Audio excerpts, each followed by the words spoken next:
Thank you very much. Good morning, ladies and gentlemen of the media who are here with us.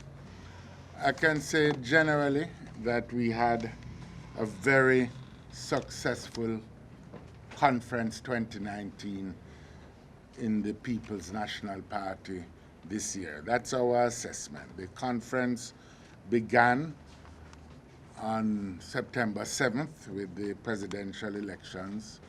It continued on Saturday last with our private session where a number of matters were discussed, including our basic preparedness and where the reports were received from the General Secretary, as he said at conference yesterday. And then we concluded with a very successful public session of conference. The critical points that we made yesterday is that really the country is faltering.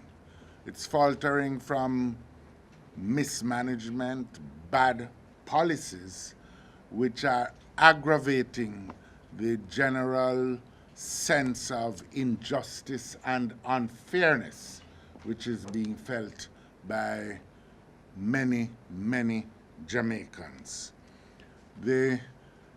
Just this morning, for example, in parts of my own constituency, citizens have felt compelled to demonstrate because they just can't get any water. And this is a problem that has been going on for months because of the way the road work has been conducted, which has interrupted the supply of water to many communities in the corporate area. And no matter the appeals which we do make to the National Water Commission, the fact is they don't have the resources, they're not providing the trucks, and for months they have been promising that people will get water. We have a similar problem with businesses that have been forced to close because of the way the road work has been done. Businesses along the Constant Spring Road corridor, businesses along the Hagley Park Road corridor, businesses around Portia Simpson Miller Square, all of which really leave the economy poorer. The fact is that if you look at the fundamentals of our economy now and compare it with the situation in February 2016, there has been little real change. In fact, the only change there has been for the worse. The point-to-point inflation rate in August 2019 was 4.1%, the same as it was in 2016. The fiscal surplus was 0.4% of GDP, the same as it was in February 2016. The current account deficit is the same 2.5% of GDP. The NIR is only marginally above, about $200 million above where we left it in 2016. All the loose talk of 5% growth in 4 years has been replaced by a sobering reality that growth is now declining. It was 1% in the last quarter, and the projected outturn for this year is to be less than 1%, which is not only less than the 5 in 4, but is in fact less than the projections in the IMF program. The food import bill, on the other hand, has been climbing. It's projected to be over $1 billion this year, up from the below 900 million that it was after our determined assault in the period between 2013 and 2016. Agricultural exports are down. Agricultural production is faltering. Small businesses are not getting financing. At the same time, there are 61,000 more people living below the poverty line. The figures, poverty is climbing, have in the 2017 numbers, having been reduced in the 3 years previously. Murders are up, the murder rate is up, and shootings are up. 5,000 more people have been murdered since 2016. These problems, as I said yesterday, are rooted in bad policies and maladministration. Income inequality is worsening, social inequality is getting worse, and in fact, that is the reason why Jamaica is not achieving the rates of growth which we would want, and why we are not achieving the higher incomes that all our people would seek. Yesterday, we sought to outline a basic vision of the kind of country that Jamaica can be, and which we are determined to bring about when we form the next administration from the People's National Party. And that vision is focused on dealing with the main causes of continued structural inequality in the country, assaulting the things which continue to make us an very unequal society, and which deny this sense of belonging to the society that eludes most Jamaicans. There are three sets of issues which we think are important. First is the educational system. Not only the fact that it is in itself unequal, we have one set of high-performing schools, 45, the so-called traditional schools, the name-brand schools, and then you have 118 other secondary schools where less than 2 in 10 students get the 5 subjects or more, which is essentially basic to their ability to go on to further education. But there's the other question of just the content and quality of what is taught in schools. And we think that there has to be a whole reorganization, a new educational revolution given impetus in this country.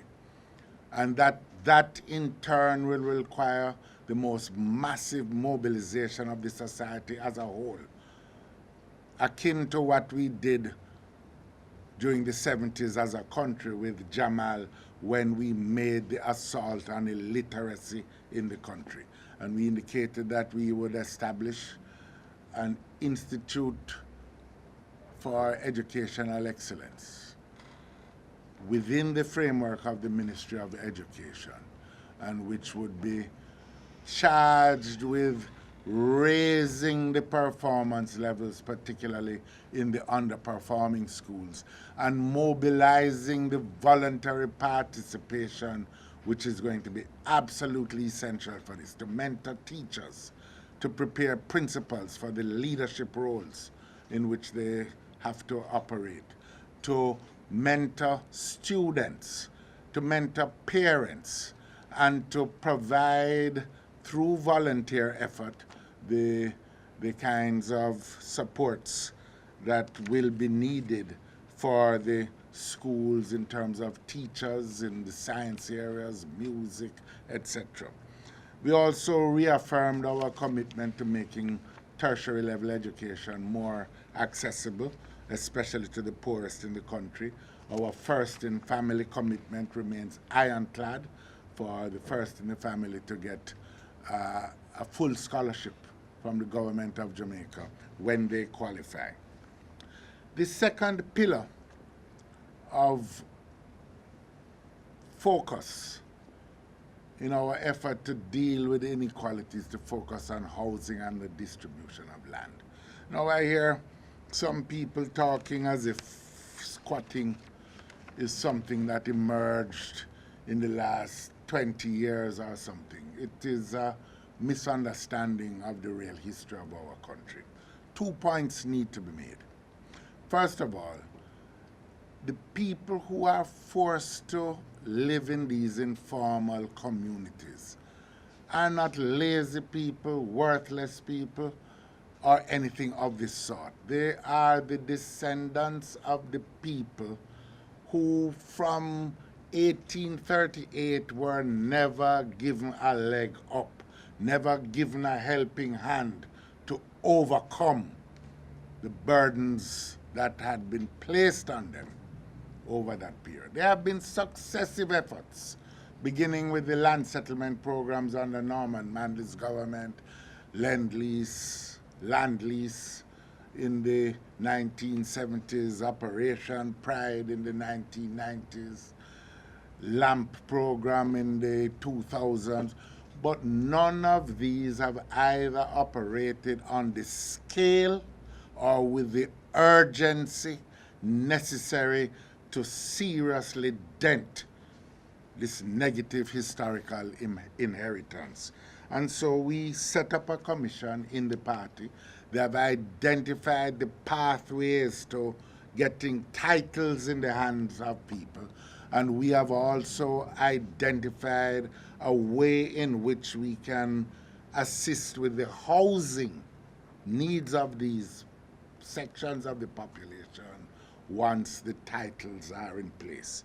And that represents the second major pillar of our effort. The third point is really to center upon the inequalities that are rooted in the way our economic systems operate. We ignore the real producers in our policy makeup, the small and micro enterprises. I'm not saying the real producers to suggest that big businesses are of no importance. That's not my point. My point, in fact, is the opposite, that we won't get the rates of growth that we want in the country unless we bring these small producers into the center of our economic considerations and our policy focus in the country. These are the people who, if you walk around the country and you open your eyes, you will see them manufacturing furniture under a tree, bringing out the tarpaulin when it rains, or having a old lean-to or a garage where they operate from, the sidewalk garages, the women on their verandas trying to make uniforms and caps to turn a living. They are important. The sound system operators trying to do something in the evenings. These are the industries that should be fostered so that we can develop an economic approach and an economic model that is inclusive rather than one which is focused simply on big business. And I think we need to face the fact that the world is changing. The way bauxite used to function in the 1960s and 70s is not the way it functions now. It's a declining share of the global marketplace. The way in which tourism operates in Jamaica, which is predicated on a low-wage model and an all-inclusive hotel product, which excludes the majority of the population from the benefits, will not work to deliver the kind of high incomes and benefits which tourism and entertainment, which is a fast-growing segment of the world economy, delivers for other countries, countries like France, the United States, and others. We can remake our own system. We are not opposed to what is in place. We just want to do better for ourselves. We think that in all of these ways, we need to address the problems of workers, because part of the way in which this inequality is being reinforced in our country is through this contract worker system. which effectively denies workers the benefits which have been earned for them through the struggles of the trade union movement. Full-time workers who go to work at the same institution every day, who are supervised by other members of staff of the institution. That means they don't operate independently, but they are working without the benefits of maternity leave, without the benefits of vacation leave, without the benefits of the protections against unfair dismissal, without the limitations on their hours of work. And other countries have had to deal with this, and we intend to ensure that the workers of Jamaica get a fair deal.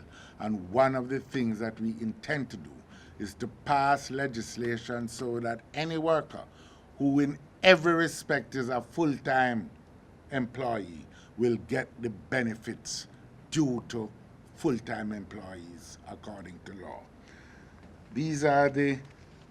That was the main focus of our concerns. And of course I want to restate an issue which we focused on yesterday, and that's the issue of family life. It's not usually a question dealt with from the political platform, but again, this is another area where our history, a very distorted history, a very oppressive history, continues to live on into the present. And in that history, we must know that family life was not central to plantation life.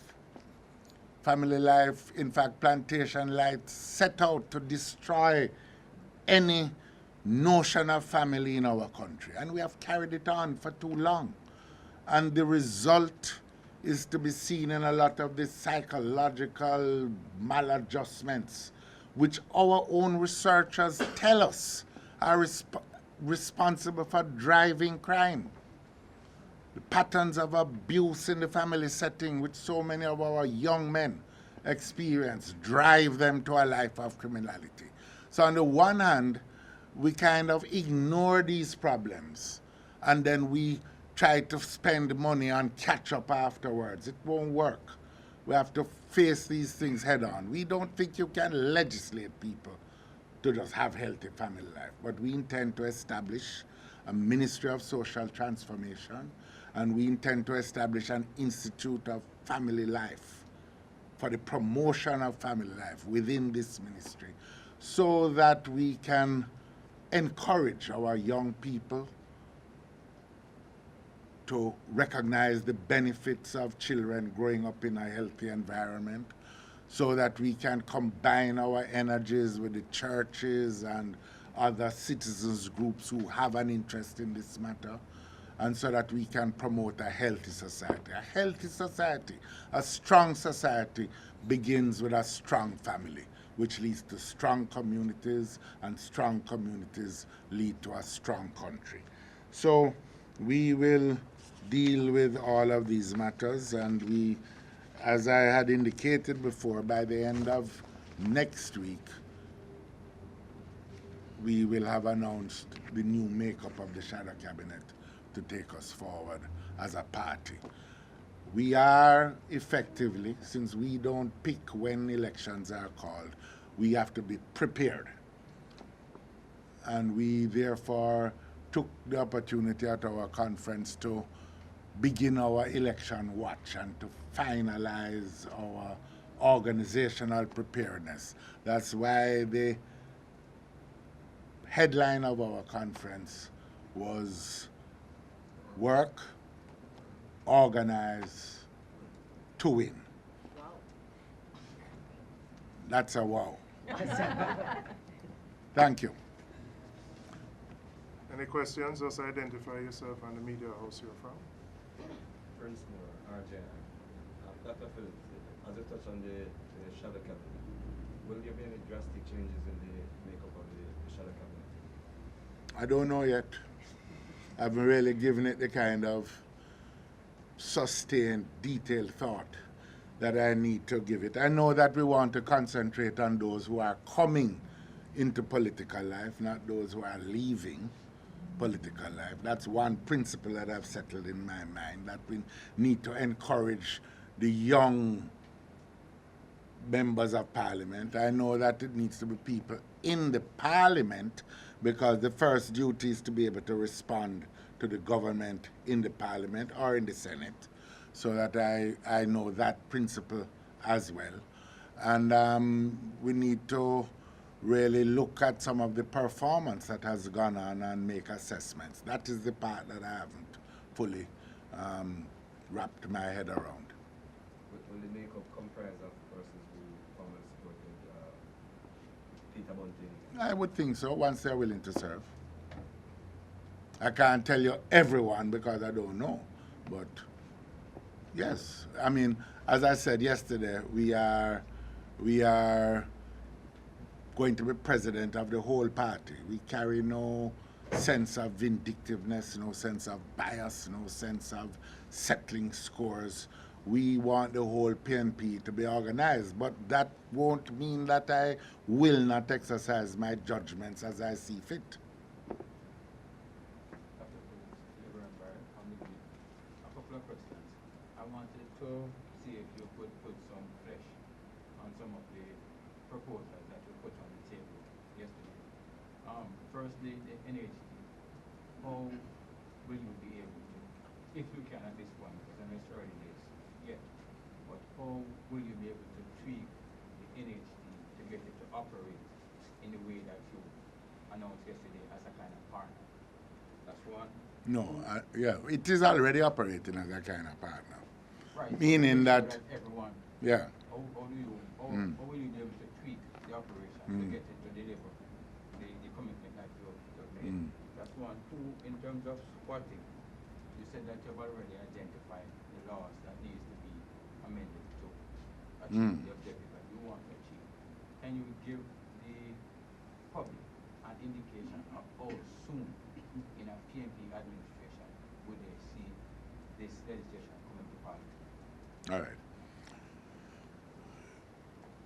The last one is the easiest. I would say this is certainly the beginning of this would be within the first 100 days, because we are far along the path. And in fact, considering I am trying to get the commission that we have established to even look at some basic drafting efforts. But of course, the rules of government really say that you will have to go through the process of getting drafting instructions formally through a cabinet, etc. But we are going to be able to at least prepare those drafting instructions within weeks, and hopefully get speedy drafting of some of the legislation done. So this is, I won't say all will be completed in the first 100 days, but we certainly intend to begin the assault within the first 100 days. The other matter in relation to the NHT is to develop a much wider menu of benefits utilizing building on own land, utilizing things like rent-to-own provisions, utilizing partnerships with pension funds and others to increase substantially the supply of low-income housing, and among those things. So we know it is doable. A lot of the details of how we will do it will have to involve discussions. We believe that where people, for example, get titles because of our effort to provide titles, that we should be twinning those people's title, and if they are subscribers, contributors to the NHD, then to provide them with a form of benefit that will allow them to develop their housing on the land for which they have got title. We think that we will be able to use other agencies like the Housing Agency of Jamaica to assist them with the building techniques and support. So I'm not suggesting that everyone is a new house. In fact, there are many people who have benefits from the trust. It's not a new house. What I am saying, that if you throw, you must get a benefit. That's only right. Otherwise, what you have happening is that the poorest start throwing their hand, and others who are better off than them are benefiting, and that's not fair. But permit me to follow up for another question. The Institute of Far as the paternity leave is concerned. Jamaica, as I'm sure you're well aware, is replete with instances where men who have... Well, let me say it plainly. We're not talking if you have 8 baby mothers, you're not getting 8 leave. That's not what we're talking about. In fact, as in there are rules governing even maternity leave now. It's not that if you decide to have, I think in the law, it is 3 instances of maternity leave. But you would also have to have things like your admission, that it is your child. It's not intended to be a free-for-all. You have to accept responsibility. It is the acceptance of responsibility that we are intending to drive with this, and that to promote otherwise through the Institute for Family a notion that the acceptance of responsibility is not just that you say, yeah, my you that, but that it carries other responsibilities. The leave is not intended for you to go Cayman a spark with the leave and follow racehorse and bet per horse. It is intended for you to become involved in the life of the child. And these are other things, you know, that the Institute will have to do. But we think that it is a start. There is carrot and there is stick. There are other things that have to be encouraged. But we have to tackle the problem. And I want to say that a number of companies are already moving in that direction. The Civil Service Association has made their call for it. There are other financial institutions that are already offering it to their staff. Their telecoms institutions are promoting it. And so it's something that we should explore, and we have taken a decision in that regard, that we should move there. I can't say you're going to, and you will have to define the rules, just like we have with maternity leave. There are rules that govern it. So one thing would be if you have a health insurance, for example, at your workplace, this baby mother, this partner, would have to be the partner of record on your health insurance, for example. Right? So you can't just go on. Eventually, we have to explain that responsibility don't end on the night of conception for the male. And I must say at the same time, I am pleased that more and more men in the country are stepping up to accept these responsibilities. But we want more to do it. You know, we want more to do it. And we have to tackle the history. We're not coming to assault anybody. But when I drive through Halfway Tree Square or Crossroads at midnight, and I see youngsters, 10, 11, and so out there, I say, these are somebody's children. What happened to those people that brought them into the world? Where are they exercising their responsibilities? Because they can't. somebody has to be fair to those children and give them a chance. It's not sufficient to bring them into the world and abandon them, and we have to change the attitudes of people in that regard. Any more questions? I just have a few questions, but first a follow-up to Liberan's question. Better you ask your question. Regarding the paternity leave, in most other jurisdictions where paternity leave is allowed, it is noticeably shorter than maternity leave. Are you looking to democratize the No, paternity leave? I think you should have followed my advice. Obviously, nature has designed the mother to have a much more central role in the birth of a child than the male.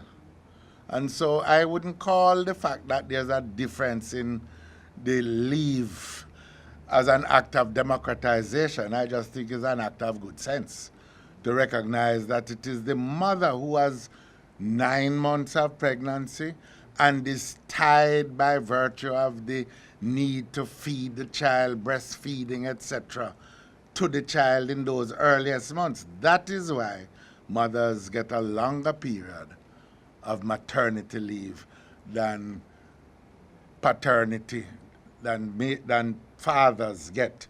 And other jurisdictions just recognize that fact, and I expect we will too. Then just to my other question, there still seems to be a noticeable, or at least a perception of continued friction between those who supported Dr. Phillips and those who supported Mr. Bundy. How has your overtures gone over in terms of healing those wounds? I don't think there's any friction. I think a lot of the look, nobody likes to lose.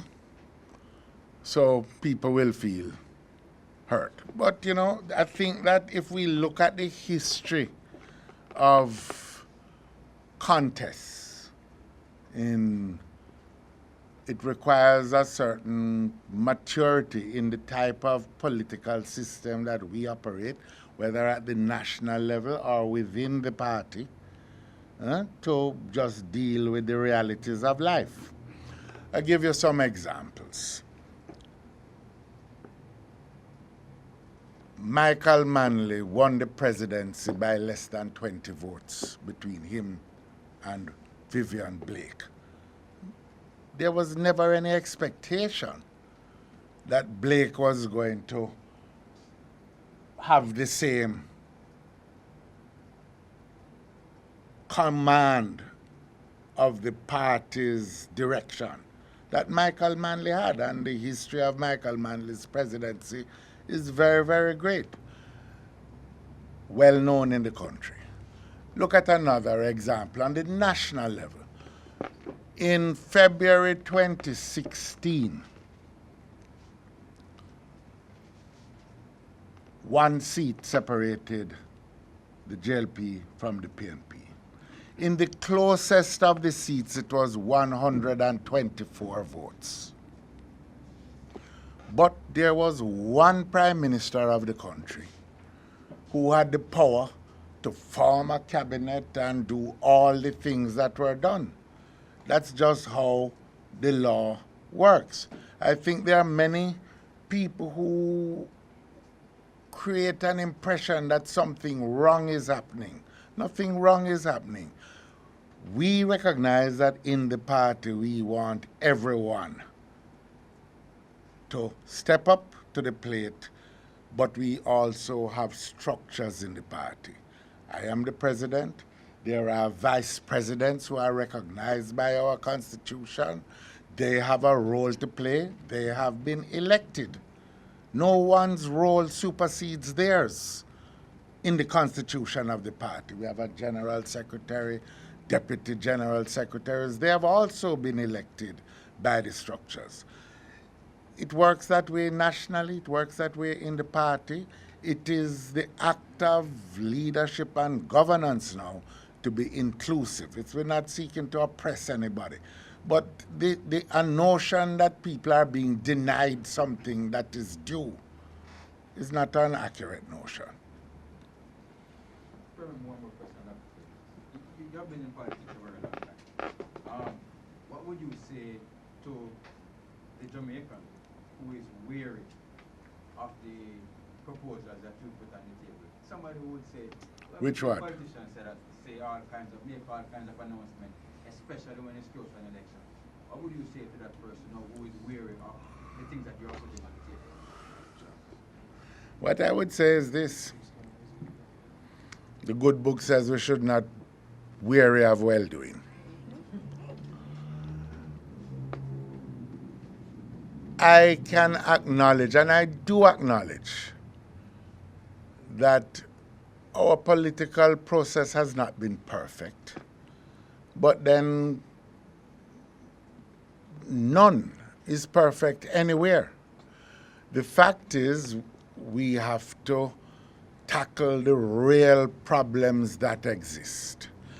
And so I would say to them, judge us on our performance, what we do. And I think I would say, judge me on my record of what I have done in all the areas in which I have served. I can't claim that my service was perfect, but I can tell you, it was sincere, it was energetic, it was with integrity, and it has been driven by an understanding that this is the only country that we have that we can call our own. And therefore, we have a responsibility to try to improve the conditions of life for all our people and the strength and quality of our nationhood. Robian Williams, CBM TV. Dr. Phillips, are you aware that you are being called a misleader by the Jamaica Labour Party on the heels of your conference, coming out of your 81 conference and your speech? Are you aware of the Jamaica Labour Party calling you a misleader? No. No? What's your reaction to it? I have never really given a lot of careful consideration to the views of the Labour Party toward me or the People's National Party, because it has been largely over the years driven by bias. Thank you. Thank I you. just have one thing to say. Yesterday during the public session, there was a song that was played which contained expletives, and I want to publicly apologize to our members or supporters, to our viewers, and the public at large who would have heard it. We are going to work to ensure that that never happens again, and it was obviously a mistake on the part of the person who was doing the music. Thank you.